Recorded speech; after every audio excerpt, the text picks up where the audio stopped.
2018 সালে ভৌতবিজ্ঞানের যেসব অঙ্কগুলো এসেছিল আজ আমরা সেগুলোর আলোচনা করব। আগের দিন আমরা 2017 সালে যেসব অঙ্কগুলো এসেছিল সেগুলো সমাধান করেছিলাম। সেই ভিডিও লিঙ্ক ডেসক্রিপশনে দেওয়া থাকবে, তোমরা চাইলে দেখতে পারো।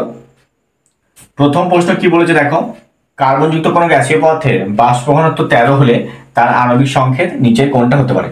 CO2, C2H4, C2H6 আর C2H2। তাহলে আমাদের কি আছে, বাষ্প ঘনত্ব দেওয়া আছে, আমরা কি করব, আণবিক ভরটা বের করব।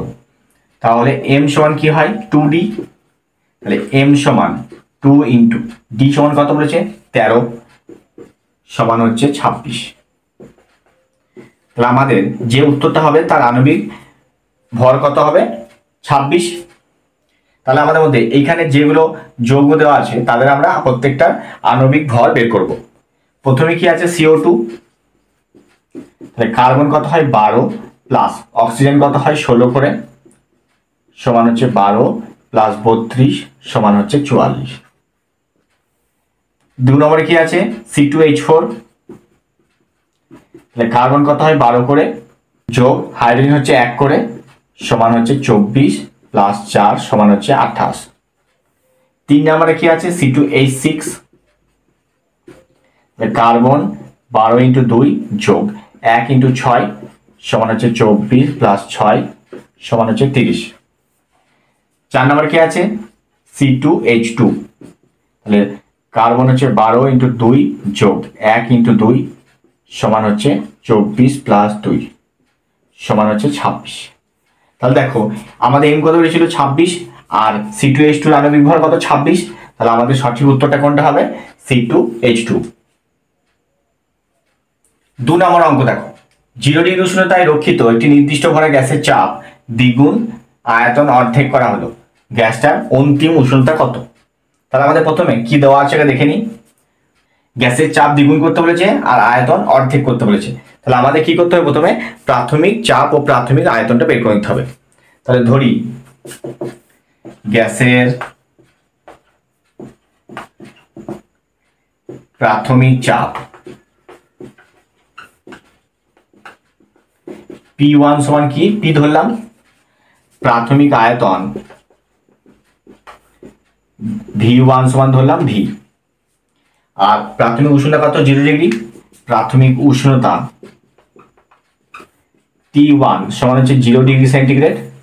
এবার 0 ডিগ্রি সেন্টিগ্রেড কি করতে হয়, কেলভিন করতে হয়। তাহলে 0 প্লাস 273 সমান হচ্ছে 273 কেলভিন। এটা হলো আমাদের কি প্রাথমিক। এরপর কি করব অন্তিম, অন্তিম কি বলেছে চাপটা দ্বিগুণ হবে। তাহলে অন্তিম গ্যাসের অন্তিম চাপ P2 সমান কত হবে, দ্বিগুণ মানে কি P এর দ্বিগুণ, তা 2P, আর আয়তনটা কি হবে অর্ধেক, গ্যাসের অন্তিম আয়তন V2 সমান কি বলেছে, যা আয়তন ছিল তার অর্ধেক মানে V/2, আর আমাদের উষ্ণতা বের করতেই হবে, তাহলে T2টা বের করতে হবে। এরপর আমরা কি করব, চার্লস আর বয়েলের সমন্বয়ে যে সূত্রটা আছে সেটা লিখব। সূত্র কি আছে, P1V1 by T1 equal to P2V2 by T2, বা আমাদের কি বের করতে বলেছে T2, তাহলে T2 সমান P2V2 into T1 by P1 into V1। তাহলে T2 সমান কি পাচ্ছি আমরা, T2 সমান P2 মান কত 2P গুণ V2 সমান কত V/2, আর T1 সমান কত ছিল 273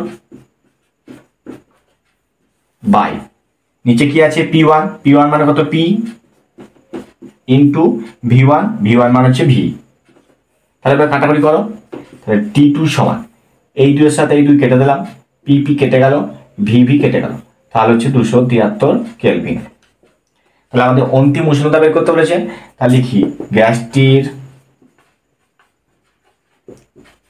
অন্তিম উষ্ণতা। আমরা কি করতে হবে, কেলভিন থেকে সেন্টিগ্রেড আনতে হবে। তাহলে আমরা কি করবো 273 থেকে 273 বিয়োগ করব, কেলভিন থেকে সেন্টিগ্রেড আনার জন্য কি করতে হয় 273 দিয়ে বিয়োগ করতে হয়, সমান 0 ডিগ্রি সেন্টিগ্রেড। স্থির চাপে নির্দিষ্ট ঘরে গ্যাসকে 0 ডিগ্রি সেন্টিগ্রেড থেকে 546 ডিগ্রি সেন্টিগ্রেড করা হলো, গ্যাসটির অন্তিম আয়তনের সাথে প্রাথমিক আয়তনের অনুপাত কত? তাহলে প্রথমে দেখো, প্রাথমিক উষ্ণতা বলেছে 0 ডিগ্রি সেন্টিগ্রেড, অন্তিম উষ্ণতা বলেছে 546 ডিগ্রি সেন্টিগ্রেড। আমরা সেগুলি লিখি আগে। গ্যাসটির প্রাথমিক উষ্ণতা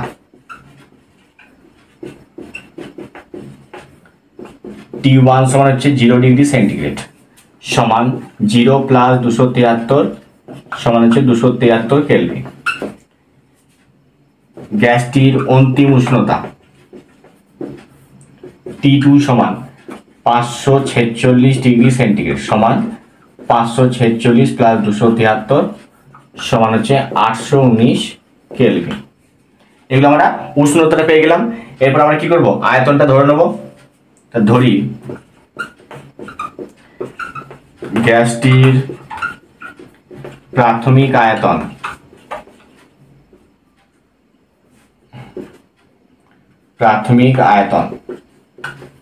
সমান হচ্ছে V1 আর অন্তিম আয়তনটা হচ্ছে V2। যেহেতু কিন্তু স্থির চাপ বলেছে, তাহলে আমাদের চাপটা লেখার দরকার নেই।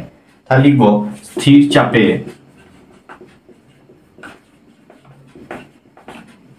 V1 by T1 equal to V2 by T2। বা আমাদের কি বের করতে হবে, V1 আর V2 এর মধ্যে সম্পর্ক বের করতে হবে। অতএব V1 বাই T1 এর মান কত, 273, T2 বাই T2 কত, 819। তাহলে 273 কে 819 দিয়ে গেলে হবে 3, বা V2 সমান 3 ইন্টু V1, বা V2 বাই V1 সমান হচ্ছে 3:1। তাহলে আমাদের অন্তিম আয়তনের সাথে প্রাথমিক আয়তনের অনুপাত হচ্ছে 3:1। আয়রন পাইরাইটসকে অতিরিক্ত বায়ু প্রবাহে পুড়িয়ে সালফিউরিক অ্যাসিডের শিল্প উৎপাদনের জন্য SO2 উৎপাদন করা হয়। বিক্রিয়াটি কি বলছে দেখো, 4Fe2 plus 11O2 2Fe2O3 plus 8SO2। এবার প্রশ্ন দেখো, 512 গ্রাম SO2 উৎপাদনের জন্য কত গ্রাম Fe2 প্রয়োজন? Fe 56, S 32 আর অক্সিজেন 16। তাহলে আমরা আগে বিক্রিয়াটা ভালো লিখে নিই। 4Fe2 প্লাস 11O2 সমান হচ্ছে 2Fe2O3 প্লাস 8SO2।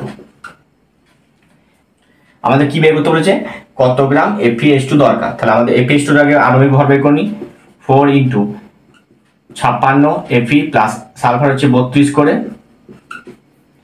সমান হচ্ছে 4 ইন্টু 56 প্লাস 64 সমান হচ্ছে 4 ইন্টু 120 সমান হচ্ছে 480 গ্রাম। আর এখানে আমাদের কি দেওয়া আছে, 512 গ্রাম SO2। তাহলে SO2 বের করি।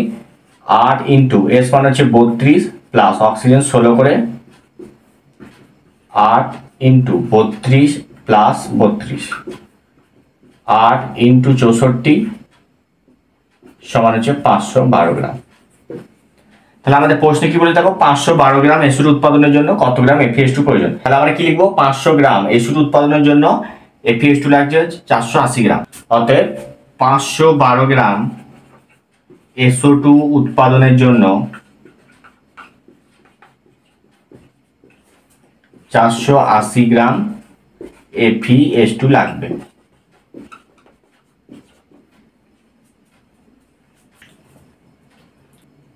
কোনো ধাতব কার্বনেটে 200 গ্রামকে উত্তপ্ত করলে 112 গ্রাম ধাতব অক্সাইড ও একটি গ্যাসীয় যৌগ উৎপন্ন হয়। গ্যাসীয় যৌগটি বাষ্প ঘনত্ব 22, বিক্রিয়াটিতে কত মোল গ্যাসীয় পদার্থ উৎপন্ন হয়েছে। তাহলে আমরা কি জানি, যদি কোনো ধাতব কার্বনেটকে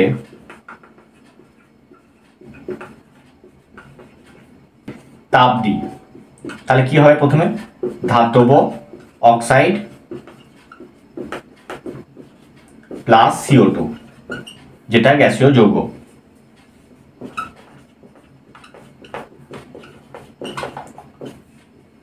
ধাতব কার্বন কত ছিল, 200 গ্রাম। ধাতব অক্সাইড হচ্ছে 112। আচ্ছা, তাহলে এরপর CO2 পরিমাণটা কত হবে, 200 মাইনাস 112 সমান হচ্ছে 88 গ্রাম। তাহলে আমরা লিখি ধাতব কার্বনেটকে উত্তপ্ত করলে ধাতব অক্সাইড ও CO2 উৎপন্ন হয়। অতএব CO2 পরিমাণ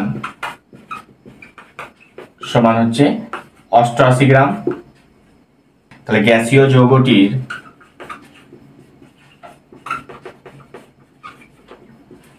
বাষ্প ঘনত্ব সমান কত? 22। অতএব গ্যাসীয় যৌগটির আণবিক ওজন সমান হচ্ছে 22 × 2 সমান হচ্ছে 44 গ্রাম। এরপর আমাদের কি করতে বলেছে? গ্যাসীয় পদার্থের মোল সংখ্যা বের করতে বলেছে। তাহলে দেখো, আমাদের গ্যাসীয় পদার্থের আণবিক ওজন হচ্ছে 44 আর এর পরিমাণ কত হচ্ছে? 88 গ্রাম। তাহলে কি লিখব? গ্যাসীয় পদার্থটির মোল সংখ্যা সমান কতর পরিমাণ আছে আমাদের? 88 আর আণবিক ভর কত? 44 সমান হচ্ছে 2 মোল। কোনো মাধ্যমের আলোর বেগ 2 × 10⁸ মিটার/সেকেন্ড হলে ওই মাধ্যমের প্রতিসরাঙ্ক কত? তাহলে আমাদের এই অঙ্কটা খুবই সোজা। দেখো তাহলে কিভাবে অঙ্কটা করব।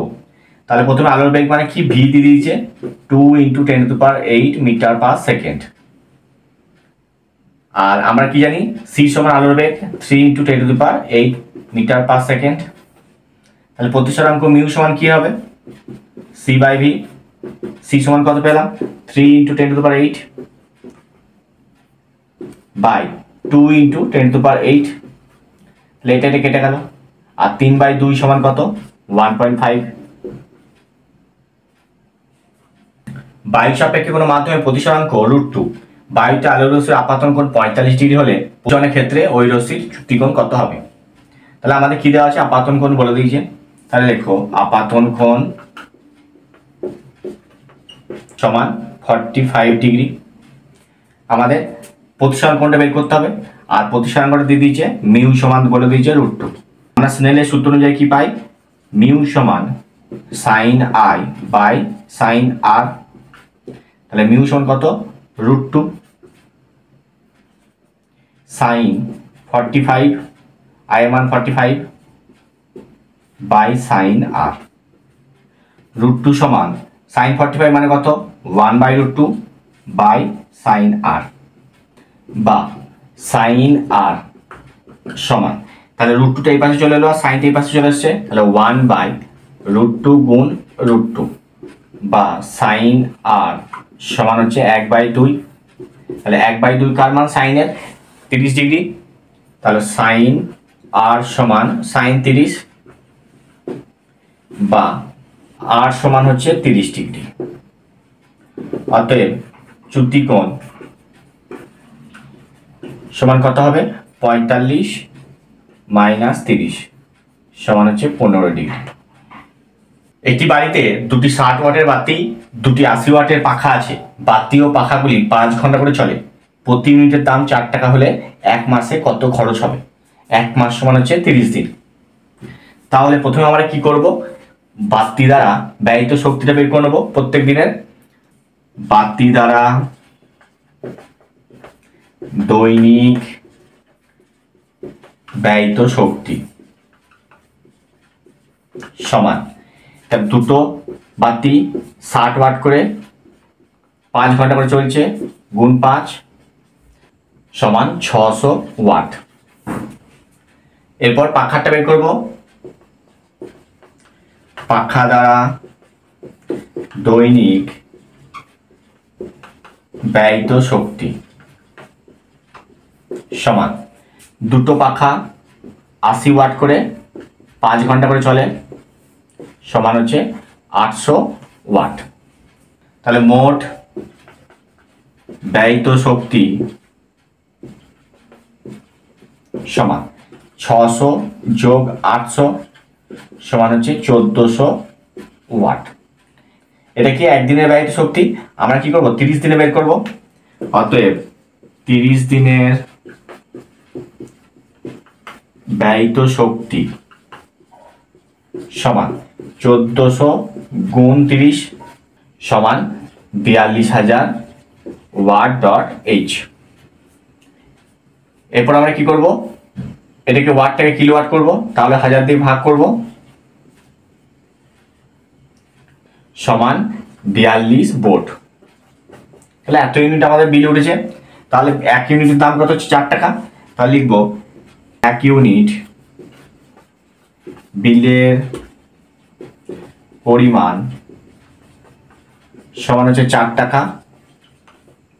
অতএব 42 ইউনিট বিলের পরিমাণ 4 গুণ 42 সমান হচ্ছে 168 টাকা।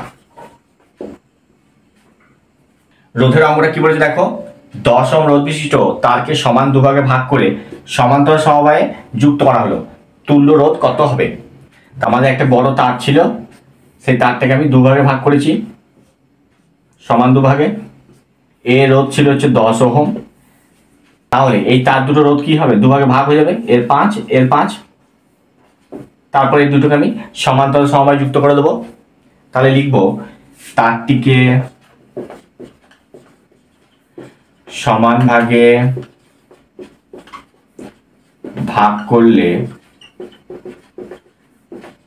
প্রত্যেক ভাগের রোধ হবে 10/2 সমান হচ্ছে 5 ওহম। এরপর কি করব, এই দুটো 5 ওহমকে আমরা সমান্তরাল সমবায়ে যুক্ত করে তুল্য রোধ বের করব। তাহলে লিখব 5 ওহম রোধ বিশিষ্ট তার দুটিকে